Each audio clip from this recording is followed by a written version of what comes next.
I was standing at my own kitchen sink, washing the same coffee cup I'd used every morning for 37 years, when I heard my daughter say the words that would change everything between us. Mom doesn't need that house anymore. She's 73. What's she going to do?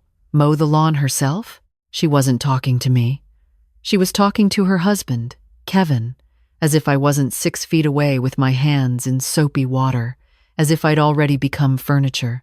I turned off the faucet slowly, dried my hands on the towel that still smelled like my late husband's aftershave, even though he'd been gone for 2 years now. I hung it back on the hook he'd installed himself, back when his hands were steady and his heart was still beating. "I can hear you, Patricia," I said. She didn't even look embarrassed. That's what struck me first. My own daughter, the baby I'd rocked through colic, the teenager I'd driven to ballet practice 3 times a week, the woman I'd helped through her divorce from her first husband. She just looked at me like I was being difficult. "Mom, we're trying to help you. By talking about selling my house while I'm standing right here?" Kevin shifted in his chair. He never did like confrontation. That's probably why Patricia married him. After the disaster with her first husband, she wanted someone she could manage. And manage him, she did. "Eleanor," he started, using my first name like we were colleagues instead of family. "The market is really good right now. Your house is worth probably $350, maybe $375. That's money that could be working for you." "My house is working for me," I said. "It's keeping a roof over my head." Patricia sighed. That sigh. I'd been hearing it more and more lately. The sigh that said I was being unreasonable. The sigh that said I didn't understand how the world worked anymore. The sigh that made me feel like I was already dead and just hadn't had the courtesy to lie down. "Mom, be realistic. The property taxes alone are eating you alive, and you can't maintain a 3-bedroom house by yourself. What about when winter comes? Who's going to shovel the driveway?" "I'll hire someone." "With what money?" There it was, the question underneath all the other questions. The assumption that had been growing in my daughter's mind ever since her father passed, and she got a look at what she thought was the full picture of my finances. Richard had been a good man, but he wasn't good with money. He'd worked at the paper mill for 41 years, and we'd lived comfortably enough, but there was no pension waiting at the end. Just Social Security and whatever we'd managed to save, which, according to the accounts Patricia had seen, wasn't much. What Patricia didn't know, what I'd never told anyone, was that I'd been quietly building my own safety net for decades. It started back in 1987, when my mother passed and left me a small inheritance, $32,000. Richard wanted to use it to pay off the house early. I said no. It was the only time in our marriage I truly put my foot down, and it caused the only real fight we ever had.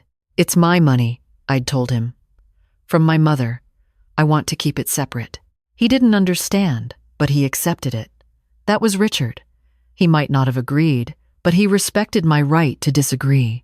I took that $32,000 and I opened an account at a different bank than the one we used for our household finances. A bank in the next town over, where nobody knew us, and every month, for the next 37 years, I added to it. Sometimes just $20, sometimes $100 when I could manage it. Money from my part-time job at the library, money from the quilts I sold at craft fairs, money from cutting coupons and buying generic brands and telling Richard I'd spent more on groceries than I actually had. It was my secret. Not because I was planning to leave him, never that, but because I'd watched my grandmother lose everything when my grandfather died. I'd watched my mother struggle after my father's heart attack, scrambling to figure out finances he'd never taught her to understand. I swore I would never be that vulnerable. "Mom?" Patricia's voice cut through my memories. "Are you even listening?" I blinked, looked at my daughter, really looked at her. When had she started seeing me as a problem to be solved instead of a person to be loved? "I'm listening," I said. "I just don't agree." "You can't afford to not agree. Dad left you with almost nothing. The checking account has maybe $8,000. The savings has another 12. That's 20,000 total, Mom. That's not going to last you 5 years, let alone 20. 20 years. She thought I might live another 20 years. I suppose I should have been grateful she wasn't hoping I'd die sooner. I have enough, I said quietly. Patricia exchanged a look with Kevin. That look, the one that said, "Poor mom, she's losing it." The one that said we should probably start looking into memory care options. I wanted to scream. I wanted to shake her. Instead, I just stood there, with my hands folded in front of me, like a child being scolded. Mom, I've seen the accounts. Dad gave me access before he died, remember? I know exactly what's in there. You know what's in those accounts? I said. You don't know everything. She laughed. Not a real laugh. Not the giggle I used to coax out of her when she was small and I'd tickle her feet. This was a different sound. Pitying. Condescending. It settled in my chest like a cold stone. What? Do you have a mattress stuffed with cash somewhere? A secret treasure chest in the backyard? Kevin chuckled, playing along with his wife's joke. I said nothing. Look, Patricia continued, her tone shifting to what she probably thought was patient and reasonable. Why don't you let Kevin and me handle your finances from now on? We can set up a joint account, make sure your bills get paid on time, manage your investments. You won't have to worry about anything. Investments. She said it like I didn't know what the word meant. Like I hadn't been quietly investing my secret savings for nearly 4 decades. I can manage my own finances, thank you. Mom, you're 73. I'm aware of my age, Patricia. I was there when I was born. She didn't laugh. Neither did Kevin. The silence stretched between us, thick and uncomfortable. My phone rang. I walked to the counter where I'd left it, charging, grateful for the interruption. The number on the screen wasn't one I recognized, but it had a local area code. Hello, good afternoon. Am I speaking with Eleanor Mitchell? Yes, this is she. Mrs. Mitchell, this is David Chen from First Community Bank. I'm calling about your account. We're updating our records and I wanted to confirm some information with you. As the primary account holder, I was aware of Patricia watching me, listening. Her eyebrows had crept up slightly at the mention of a bank. Of course, I said. What do you need? Well, first I wanted to let you know that your CD is maturing next week. The 1-year term on the $50,000. We wanted to discuss your options for reinvestment. 50,000, I repeated, perhaps a little louder than necessary. Patricia's eyebrows went higher. Yes, ma'am. And I see you also have your money market account, your savings, and your brokerage account with us. Given the current rates, we have some excellent options for your portfolio. Would you be able to come in this week to discuss? I'd like that very much, David. How about Thursday morning? Thursday at 10 works perfectly. We look forward to seeing you, Mrs. Mitchell. I hung up and turned back to my daughter. She was staring at me like I'd grown a second head. What was that about $50,000? I walked past her to the refrigerator and pulled out the pitcher of iced tea I'd made that morning. Poured myself a glass, took a sip. Let the silence build. Mom, that was my bank, I said calmly. One of them, anyway. One of them? I took another sip. I have accounts at 3 different institutions. It's good practice not to keep all your eggs in one basket. I'm sure Kevin would agree. He works in insurance. He understands risk management. Kevin looked like he'd swallowed something that had gone down wrong. That's not possible, Patricia said flatly. I've seen all your statements. Dad showed me everything before he died. Your father showed you what your father knew about. I corrected gently. He didn't know about my other accounts because I never told him. It was my money. I earned it. I saved it. I invested it. And I managed it quite successfully on my own for 37 years without anyone's help. Patricia's mouth opened, closed, opened again. How much? I considered the question, considered whether I owed her an answer, decided that maybe, just this once, clarity would be more valuable than privacy, including the CD that's maturing. My personal accounts currently hold just over $420,000. The silence that followed was the most satisfying sound I'd heard in years. Kevin made a strangled noise. Patricia just stared at me, her face cycling through emotions too fast to catalog. Shock, disbelief, something that might have been embarrassment, but was probably closer to greed. $420,000, she repeated slowly, give or take. The market fluctuates. My brokerage account does better some months than others. Last year was good, though. I made about 9%. You've been investing in the stock market? Index funds, mostly. Some dividend stocks. I started reading about investing back in the 90s. Subscribed to a few newsletters. Did my research. I shrugged. It's not rocket science, Patricia.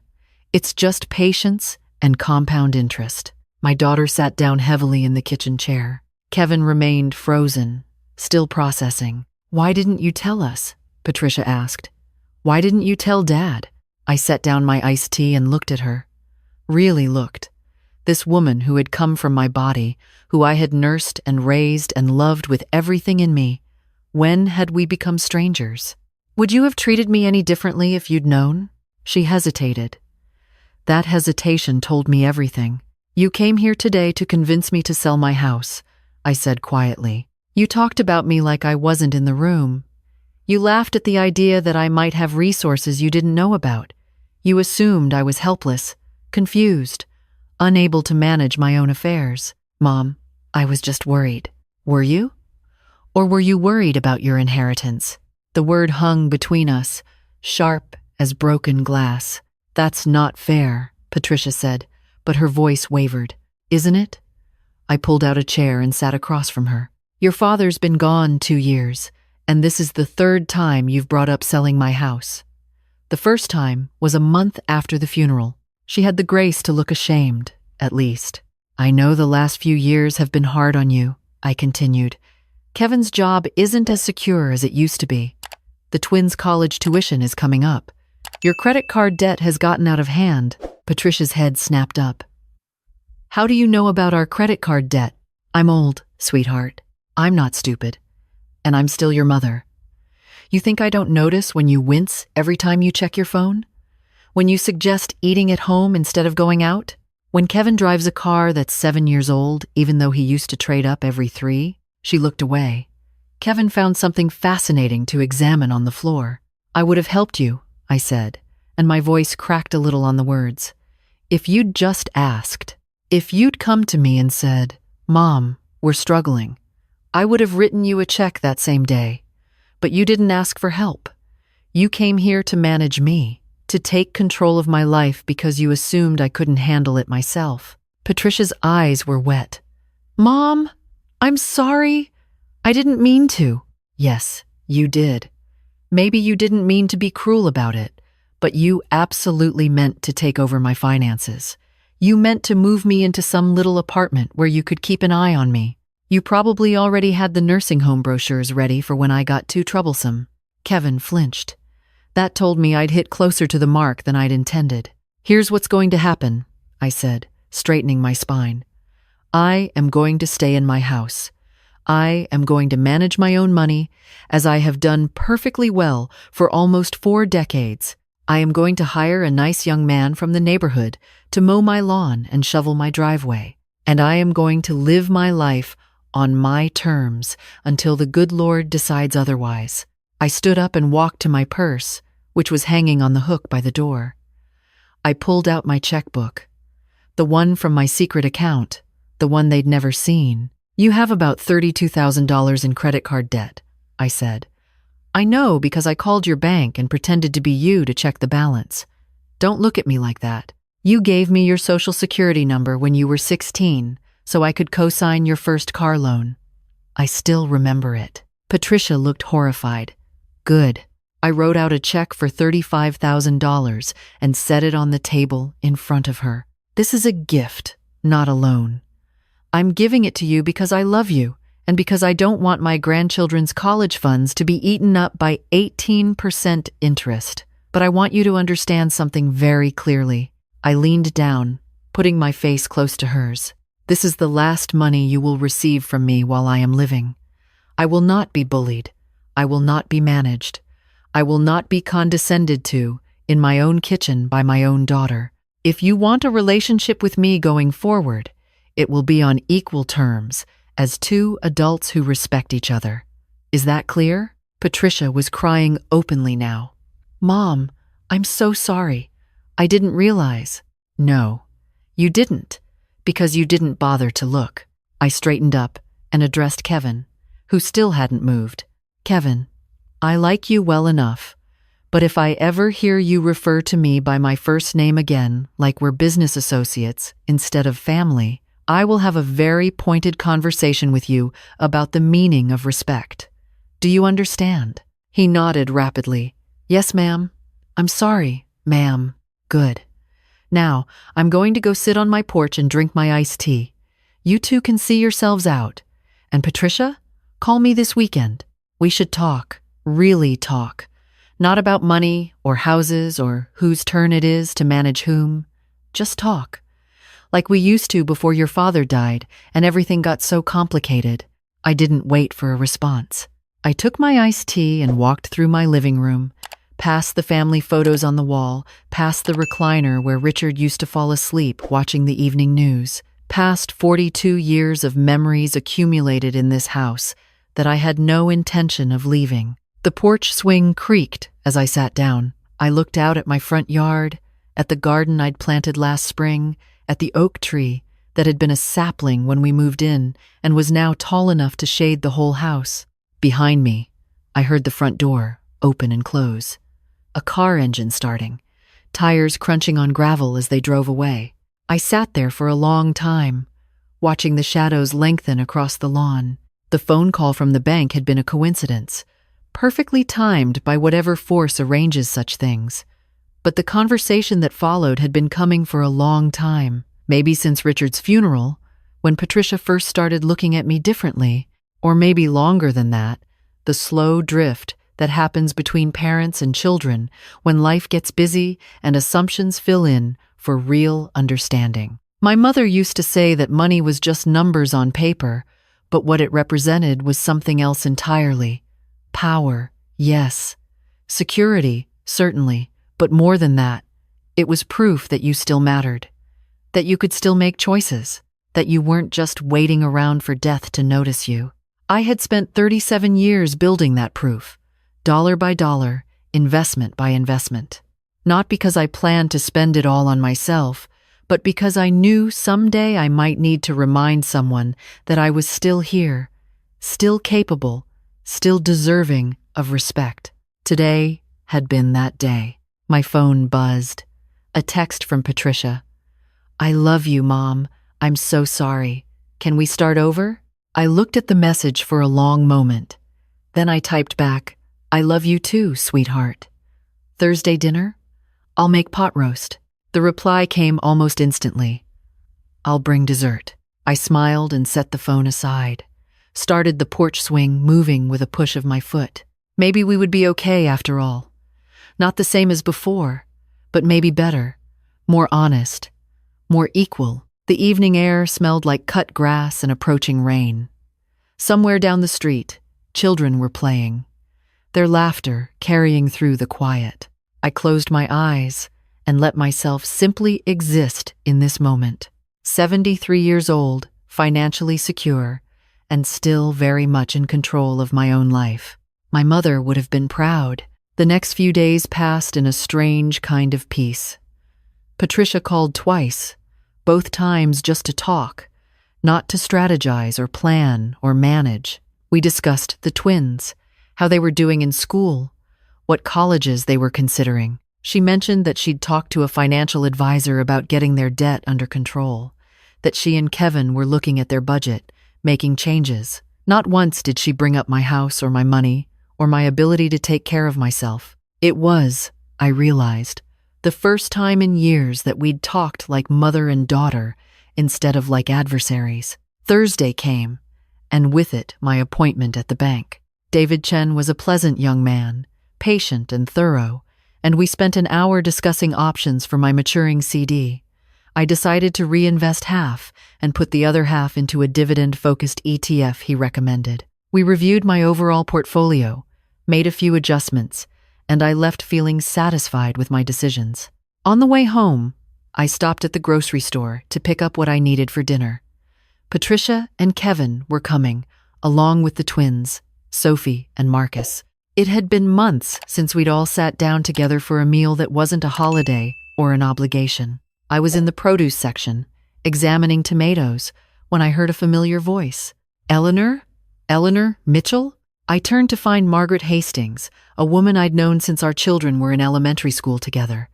Her daughter and Patricia had been best friends for years before drifting apart in high school. Margaret, how lovely to see you. We embraced. The careful hug of women our age, who are conscious of balance and fragility. I was just thinking about you the other day, Margaret said. How are you holding up? It must be so hard, being alone in that big house. There it was again. That assumption, that gentle, well-meaning condescension that seemed to follow me everywhere now. Actually, I said, I'm doing quite well. The house is exactly the right size for me and my memories. I've got a lovely young man who helps with the yard work and a housekeeper who comes twice a month. I'm busier now than I've been in years. Margaret blinked, clearly not expecting that response. Oh, well, that's wonderful. I just thought, with Richard gone, Richard's death was the hardest thing I've ever endured, I said honestly. But it didn't end my life, it just changed it. She nodded slowly, something shifting in her expression. You're right. I've been so worried about ending up alone that I never thought about what I might do with the freedom. Freedom is exactly the right word, I said. I miss Richard every single day. But I also get to eat cereal for dinner if I want. I get to watch whatever I want on television. I get to make my own choices without compromising. Margaret laughed, a real laugh this time. My husband hogs the remote every night. I haven't watched my own shows in 40 years. Well, maybe it's time to have a conversation about that, I suggested.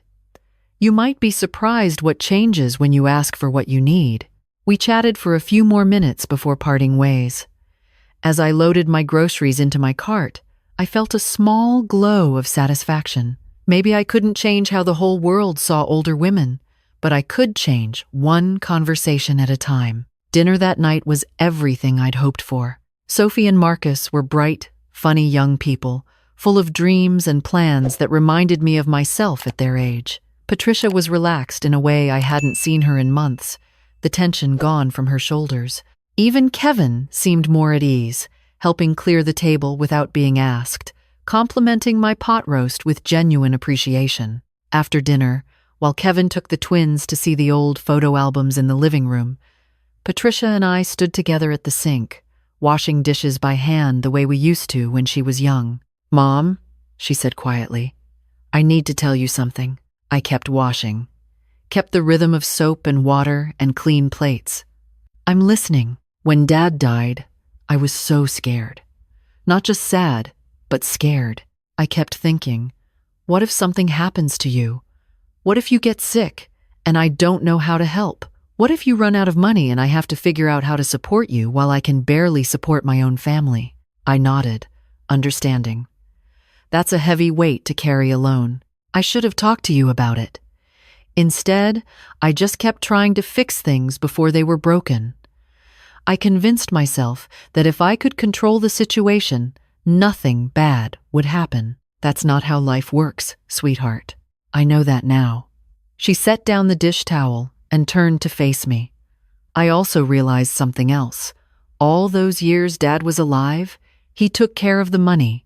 He made the decisions. He told me everything was fine, and I believed him because it was easier than asking questions. Your father loved you. He wanted to protect you. I know, but protection isn't always the same as respect. He protected me from information, which meant he didn't trust me with it. And then he was gone, and I realized I had no idea how anything worked. I was terrified. I dried my hands and took my daughter's face in my palms, the way I used to when she was small and upset. I should have told you about my accounts years ago. I kept them secret because I was scared too. Scared of being dependent. Scared of losing control. But secret aren't the same as strength, and I think maybe we both learned that the hard way.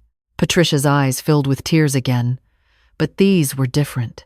Not grief or shame, but release. "Can we start over?" she asked. "Really start over? I want to know you, Mom. Not the version of you I thought I knew, the real you." I pulled her into a hug and held her tight. "I'd like that very much." Later that night, after everyone had gone home and the house was quiet again, I sat down at Richard's old desk with a cup of tea and a legal pad. I'd been thinking about something since my conversation with Patricia, and I wanted to work through it properly before making any decisions. For 37 years, I'd hidden my financial life from everyone I loved. It had started as self-protection, but somewhere along the way, it had become a wall that kept me safe, but also kept me separate. Richard had died not knowing about my accounts. That wasn't fair to him. He'd spent our entire marriage worried about whether we had enough, when all along I was building a safety net he couldn't see. He'd sacrificed and stressed and worked overtime, and I never told him he didn't have to worry so much. I couldn't change that now, but I could change how I moved forward. I wrote a letter to Patricia, not about money, not really, but about all the things I'd never said, about my fears and my hopes and my reasons for the choices I'd made, about my mother's inheritance and the lesson she'd inadvertently taught me about self-reliance, about the guilt I still carried for keeping secrets from her father. When I finished, I sealed it in an envelope and put it in my desk drawer. Maybe I'd give it to her someday. Maybe I'd just keep it as a reminder to myself that honesty, even late, was better than silence. Then I opened my laptop and pulled up my financial accounts. Looked at the numbers I'd accumulated over decades of careful saving and smart investing. Thought about what I wanted those numbers to mean. I started making a list. First, I would update my will. Not to distribute everything after I died, but to start giving now. A college fund for Sophie and Marcus, set up properly so the money would be there when they needed it. A trust for Patricia, structured to help without controlling, to support without enabling. Second, I would talk to David Chen about charitable giving. I'd always meant to give more to causes I cared about, but somehow it never seemed like the right time. Well, I was 73 years old. If not now, when? Third, and this was the hardest one, I would teach Patricia everything I knew about managing money, not because she needed it to survive, but because she deserved to understand. Because knowledge was a form of love, and I'd withheld it for too long. I closed the laptop and looked around my quiet house, at the photos on the walls and the furniture we'd picked out together and the small, familiar objects that made up a life. At the garden visible through the window, silver now under the moonlight. Richard used to say that money was a tool, not a destination. I understood now what he meant. All those years I'd spent accumulating security, I'd missed opportunities to use it for connection instead. But I was still here, still capable, still learning. The clock on the mantel chimed 11. I gathered my teacup and my notepad and made my way upstairs to bed, feeling lighter than I had in years. Tomorrow would bring more conversations, more decisions, more chances to get it right. I was looking forward to all of it, because here's what I've learned in 73 years of living. Money gives you choices, but what you do with those choices, how you use them to lift up the people you love, that's what gives money meaning. And I had a lot more meaning left to make.